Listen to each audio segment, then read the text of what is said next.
మనిషి ఆయుర్దాయాన్ని కరెక్ట్ జ్యోతిష అండి. శాస్త్రం ఖచ్చితంగా అంచనా వేస్తుందా గురుగారు? ఆయుర్ధారం అంటే మీరు అన్నట్టుగా ఇప్పుడు ఈ వయసుకి ఈ దశలు ఈ అంతర్దశల ప్రకారం ఇంత ఆయుష్ ఇక్కడ ఒక గండం ఉందని చెప్తుందండి. ఆ!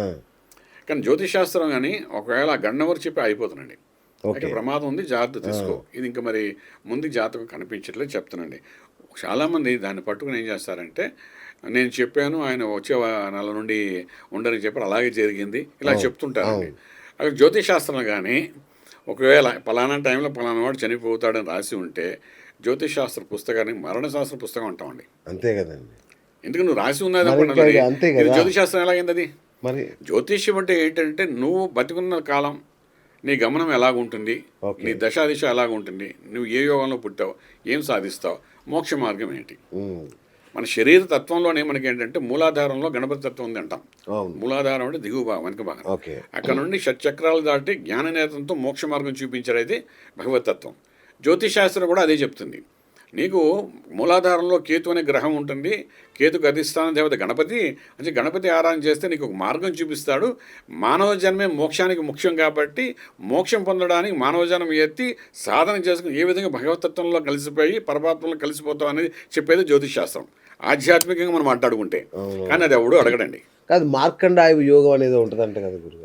అది ఈ కలియుగంలో మనకు కనిపిస్తుంది. అంతేనా? కలియుగంలో అంటే కనిపించదు. ఏంటి గురుగారు అసలు అది? ఆ యోగం అంటే అది ఆ యోగమే కథ వేరు. మీరు చూసారా సినిమా? అంటే మనకి అదేలేండి. కథ తెలుసు కదా, మార్కండేయ ఆ! పురాణం మనకు కనబడుతుంది కదా. ఓకే. ఓకే. అంటే ఆయుష్ అనేది ఆయన ఇంకా లేదు. అంటే ఆయుష్ పోవడం అంటూ ఉండదు ఇంకా.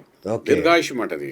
అచ్చా! సో ఆయన మరణం అంటూ లేని పరిస్థితి అని ఓహో! చెప్తామన్నమాట. ఓకే. ఓకే. సో అది ఇక్కడ కలియుగంలో మనకు కనిపించదు. కనబడదు. ఆ! కలియుగంలో ఎంత మెడికల్ టెక్నాలజీ పెరిగినప్పటికీ కూడా ఆయుష్ పెంచగలుగుతారు కానీ మరి మరణాన్ని ఆపలేరండి. ఈ ఓకే. శరీరానికి మరణం అనే తత్వం ఆల్రెడీ క్రియేట్ చేసి ఉన్నదే.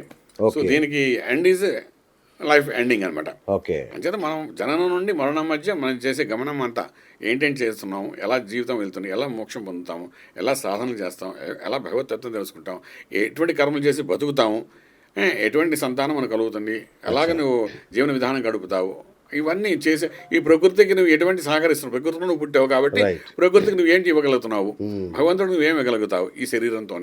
ఇవన్నీ మనకు జ్యోతిశాస్త్రం చెప్తున్నాండి. ఓకే. ఓకే. శాస్త్రం చెప్పేది ఇవన్నీ నువ్వు అంతే తప్ప అది ఎండింగ్ ఆఫ్ ది లైఫ్ అయిపోయింది మరణ శాస్త్రం చెప్పడం అనేది చెప్పడం అనేది జ్యోతిశాస్త్రం ఉండదు. కాదు. ఓహో! ఇవన్నీ నీ జీవితంలో జరుగుతాయి కాబట్టి దీన్ని జాగ్రత్తగా పరిశీలించి నువ్వు గమనం ప్రకారం వెళ్తుంటే బాగుంటుంది చెప్తాం.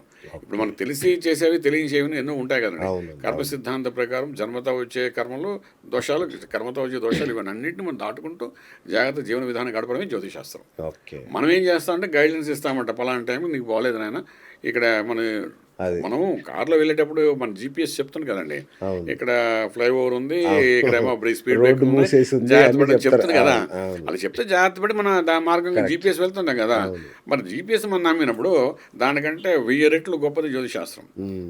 నిజంగా చెప్పాలి, జీపీఎస్ అంటే మన వాళ్ళకి అనుకున్నారు. అంతే ఈ కదా! శాస్త్రం ఎప్పుడో మనకు అంతే బయటపడే విషయం కదా! కదా. అవును. 4 వేదాలు అంటే కానీ 5ో జ్యోతిష్ శాస్త్రమని అంటామండి మనం. బా! అది సంగతి ఇక్కడ. హ్మ్. అంటే జ్యోతిష్యం అనే పదంలో జ్యోతి ఉంది, వెలుగునిచ్చేదని ఉంది కాబట్టి ఈ శాస్త్రం ఏంటంటే 4 వేదాలు చదువుకున్నప్పటికీ కూడా జ్యోతిష్ శాస్త్రం అనేది ప్రతి ఒక్కరు తెలుసుకోవాలి. శాస్త్రం పంచమ చదవాలి. వేదం. పంచమ వేదం కింద మనం ఇది మాట్లాడుతుంటాము. సరేలేండి, ఇప్పుడున్న కలియుగంలో ఇప్పుడున్న వాతావరణంలో దాన్ని ఎవరు పెద్దగా మళ్ళీ మనం ఛానల్స్లో రకరకాలుగా లేదండి. ఎంత ఇచ్చేయడం. మాట్లాడినా, ఎంత ఏం తిట్టినా సరే పొద్దున్న లేస్తే ముహూర్తం చూడకుండా ఎవరు పని చేయరు. వెళ్ళండి. ముహూర్తం చూడకుండా పెళ్లి చేయరు. అంతే. ముహూర్తం చూడకుండా చావు కూడా చేయరు. చేయరండి. అది మనం జ్యోతిష్యాన్ని ఎంత తిట్టుకున్నా అది మనకి ఇక లేదండి, అది ఏది చేయరు. కానీ ఏంటంటే కొందరు బయటపడతారు, కొందరు బయటపడరు. మేము Exactly. నమ్మం అంటారు. అంటారు కానీ నమ్మని లోపల నమ్ముతున్నారు. నాతో చాలా మంది వితండవాదం చేసిన వాళ్ళు మా ఆఫీస్కి వచ్చి నాతో చెప్పించుకుని చాలా మంది ఉన్నారు. ఇంకొకటి ఇట్లా నమ్మకం లేని వాళ్ళు 5-6 జ్యోతిష్తో కూడా చెప్పించుకుంటారు మళ్ళీ. చెప్పించుకుంటారు. అది నమ్మకం లేదంటారు కానీ అది. వాళ్ళ క్లారిఫికేషన్ కోసం చేస్తుంటారు. మాంసాహారం తింటే జ్యోతిష్య ఫలితాలు సరిగ్గా రావని ఒక టాక్ నడుస్తుంది. అట్లాంటిది ఉంటుందా గురుగారు? అంటే ఆహార నియమాలు ఉంటాయండి. నేను దగ్గర చెప్పాను, మీ ఫస్ట్ స్టార్టింగ్లో చెప్పాం. ఓకే. అదేంటంటే నేను గురు పరంపరలో ఉన్నామండి. అవును. గురుతత్వంలో ఉన్నా అంటే పరమ గురువు పరమేశ్వర గురు మా గురుగారి పేరు తలుచుకుని ఈ రోజు కార్యక్రమాలు పెట్టాం. మొదటి రోజు కార్యక్రమం కదా అని చెప్పి ఈ గురు పరంపరలో ఉన్నప్పుడు అంటే శ్రీ విద్య అంటాం. శ్రీ విద్యలో గురువు గణపతి బాల మంత్రాన్ని ఇస్తారు. ఆ మంత్రాన్ని సాధన చేసుకుంటారండి. అందులో కొంత సాధన చేసినట్టు పంచదశ వరకు వెళ్తారు. అలాగా అందులో మంత్ర సాధనలో ఒక యోగానికి వెళ్తారు. శ్రీ విద్యలో అంటే మోక్షంతో అంటే భోగంతో కూడా మోక్షం వస్తుందంటారు. ఓకే. ఇది ఒక విధానం ఉంది. ఇలా ఉన్నప్పుడు ఈ వాక్శుద్ధి పెరగడం అంటే దీనికి ఏదో ఒక మంత్రాన్ని సాధన ఉండాలి మనకు. వెనకాతల. ఓకే. ఈ వాక్శుద్ధి ఉంటేనేగా శాస్త్రం ఫలించదు. ఉమ్. ఏది జ్యోతిశాస్త్రం. జ్యోతిశాస్త్రాన్ని చదవాలి అంటే రాయడం వేరు, చదవడం వేరండి. అవును. చదివి దాన్ని అనలైజ్ చేసి చెప్పాలి అంటే ఎంతో కొంత వాక్శుద్ధి ఉండాలి. ఓకే. ఈ వాక్శుద్ధి ఉండాలి అంటే సాధన చేయాలి. ఏదో ఒక సాధన మంత్రం చేయాలంటే మంత్ర సాధన చేయాలంటే ముందు సాత్వికంగా ఉండాలి. ఓహో. అంటే అన్నిటికీ కూడా కనెక్ట్ అయి ఉన్నాయండి. నేనేమో ఒక పక్క తినేస్తాను, ఇంకో పక్క నేను చెప్పేస్తానంటే అచ్చా, అది మీరు చెప్పే వాళ్ళకి వినే వాళ్ళకి వాళ్ళకి మన సంబంధం ఏంటి? అదే అండి. ఇప్పుడు డాక్టర్ గారు ఉన్నారండి, హాస్పిటల్కి వెళ్ళాడు పేషెంట్, వాడిని స్నానం చేసి బొట్టుకొని కూర్చోమని చెప్తారా? చెప్పరు కదా. ఎగ్జాక్ట్లీ. వాడిని ఏమంటారు, లాగానే టాబ్లెట్ వేసుకోరా అంటారు. పళ్ళు తోముకోవడం లేదు అడగడు కూడా. స్నానం చేసే అడగడు. మళ్ళీ వస్తాడు, టిఫిన్ నోట్లో పెడతాడు, వాడు ఏదో ఇడ్లీ ఏదో పెట్టేసిన తర్వాత ఇంకో టాబ్లెట్ వేసేసుకో అంటాడు ఇన్ పేషెంట్కి. అంతే తప్ప వాడు స్నానం చేస్తాడా, మడి కట్టుకున్నాడా, విభూతి రాసుకున్నాడా అడగడగా డాక్టర్.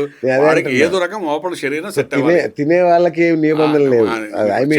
చెప్పేవాడు ఎవరైతే వాక్శుద్ధి చెప్పాలనుకున్నప్పుడు ఇవన్నీ నిబంధనలు ఉండాలి. చెప్పేవాళ్ళు నేను అది తినేస్తాను, ఇది తినేస్తాను, అయినా నేను చెప్పేస్తాను అని మూర్ఖంగా వ్యవహరిస్తే మాత్రం ఆ శాస్త్రాన్ని వాళ్ళు విరుద్ధంగా మాట్లాడుతుంటే లెక్క. దానికి తగ్గ ఏమంటారు మీరు, ఏదో అంటారు కదా, దాని తగ్గ ఫలితం కూడా వాళ్ళు ముందు కాలంలో అనుభవించాల్సి వస్తున్నారు అలా మాట్లాడితే మాత్రం. అది సంగతి అండి. ఆర్టిఫిషియల్ ఇంటెలిజెన్స్ వచ్చింది.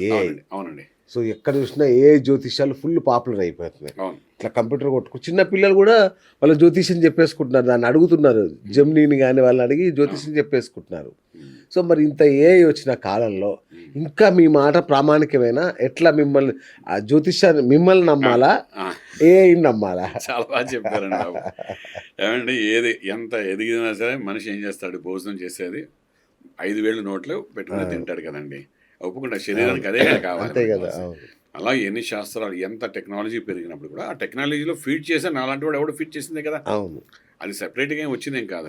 మళ్ళాంటి వాడే ఎవరు, మళ్ళాంటి వాడు 10 మంది అస్ట్రాలజర్స్ యొక్క అనాలిసిస్ అంతా కలిపి ఫీడ్ చేస్తే అది సమాధానం చెప్తుంది. అంచేత మనం దాని గురించి ఎంతవరకు తీసుకోవాలి అంటే ప్రామాణికంగా ఓకే, అది ఎంతవరకు చెప్తుంది వినడం, ఒక 2-3 సార్లు ఓకే ఫైన్ అనుకోవడము. బట్ నాకు తెలిసినంత వరకు ఏంటంటే అఫ్కోర్స్ ఈ యొక్క డేటా అనేది కొంతవరకు ఒక 20-25% వరకు మనకు ఆల్రెడీ కంప్యూటర్లో ఏ విధంగా జాతకాలు వచ్చేస్తున్నాయో, డే టు టైం ప్లేస్ కొడితే వస్తాం కదా, అలాగా మనకు అందులో డే టు టైం ప్లేస్ చెప్తే ఏఐలో చెప్తే డెఫినెట్గా ఈ దశ జరుగుతుంది, ఆ దశ జరుగుతుంది క్లియర్గా చెప్తున్నాండి. నేను ట్రై చేసి చూశాను ఒకసారి, నేను ట్రై చేసి చూశాను, నాకు చెప్పి చూశాను. కానీ దశలో అక్కడ దగ్గర మాత్రం రాంగ్ చెప్తుంటే నేను మళ్ళీ క్వశ్చన్ వేసాను, నా జాతకం ఇది, నా దశ ఇది, నువ్వు రాంగ్ చెప్తున్నావు అంటే ఐఎమ్ సారీ అని చెప్పింది. మళ్ళీ కరెక్షన్ చేసిన ఎస్ యువర్ కరెక్ట్ అని చెప్పింది. అయితే ఇప్పుడు ప్రిడిక్షన్ చెప్పు అని అడిగాను, చూద్దాం ఏం చెప్తున్నా తెలియాలి కదా. అడిగితే immediately she started telling the predictions అవి చెప్పడం మొదలు పెట్టండి. ఒక 60-70% వరకు ఫ్యాక్ట్స్ కనబడ్డాను. అంటే వాళ్ళు ఏం చేస్తున్నారంటే కొంచెం ఎక్స్పర్ట్స్ అస్ట్రాలజర్స్ని ఒక 10 మందినో 50 మందినో తీసుకుంటారండి. ఒకే పాయింట్ మీద ఎవరెవరు ఏం చెప్తున్నారు అనేది ఫీడ్ చేసుకుని ఫైనల్గా రిజల్ట్ తీస్తున్నారు అనమాట. ఎప్పుడైతే అలా తీస్తున్నారన్నమాట, ఇప్పుడు అందులో డెఫినెట్గా మనకు ఆన్సర్ దొరికే అవకాశం ఉంది. అయితే 100 పాళ్ళు మనకు అన్ని కరెక్ట్గా చెప్తుంది మనం చెప్పలేం, కానీ డెఫినెట్గా ఒక 60% మనం జరిగిన సంఘటనలు చెప్తుంది, అలా జరగబోయే సంఘటనలు చెప్తుంది, మనం హ్యాపీ చేస్తుంది. అయితే మిషన్ అయితే నమ్మలేం కదా, కష్టం. మిషన్ ఎప్పుడైనా చేయొచ్చు, తప్పు చెప్పొచ్చు. బట్ వాళ్ళు మాత్రం మంచి ప్రయోగమే చేశారు. నన్ను అడిగితే మంచి ప్రయోగం చేశారు అది. బట్ ఆర్టిఫిషియల్ ఇంటెలిజెన్స్ వచ్చింది కదా అని జ్యోతిష్యులు కనుమరుగవుతారని అబద్ధం. అది జరగదు, ఎప్పటికీ జరగదు. ఇప్పటికే కార్యక్రమం ఎలా ఉంటాయంటే మనిషే చేయాలి, కొన్ని పనులు ఉంటాయి కదా, అవన్నీ మనిషే చేయాలి, అందుకే డౌట్ లేదు.